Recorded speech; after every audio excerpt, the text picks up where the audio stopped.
এই যারা বলেন দোয়া কবুল হয় না, দেখেন নিজেদের সাথে মিলে কিনা। এই পাঁচটা শর্ত যদি পাওয়া যায়, মুহূর্তেই আপনার দোয়া আরশে যে নক করবে। এক নাম্বার শর্ত আকলুল হালাল, হালাল খাওয়া। দুই নাম্বার শর্ত দোয়াটা করতে হবে একজনের কাছে, তিনি কে? চাইতে হবে একজনের কাছে, তিনি কে? তিন নাম্বার ইয়াকিন থাকতে হবে যে আমার দোয়াটা কবুল হচ্ছে। যখন দোয়া করবেন আপনার এই বিশ্বাস থাকতে হবে আমার রব আমার ফরিয়াদ শুনছে, তিনি আমার কথা শুনতে পাচ্ছে, আমি চাওয়া মাত্রই তিনি সব দিয়ে দিতে পারে, এবং আমার রব আমাকে ফিরাবে না, তিনি দিবেনই। চার নাম্বার শর্ত সালাতু আলা রাসূলিল্লাহ, আল্লাহর হাবিব সাল্লাল্লাহু আলাইহি ওয়াসাল্লামের উপর দুরূদ পড়া। কুল্লু দুআ মাহজুব মাওকুফুন বাইনাস সামাই ওয়াল আরদ, আমরা যা দোয়া করি সব আকাশ জমিনের মাঝখানে পেন্ডিং হয়ে থাকে।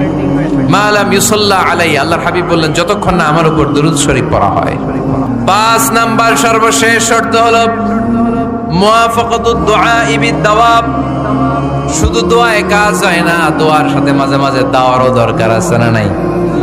দোয়াও লাগবে, দাওয়াও লাগবে, ঠিক কিনা?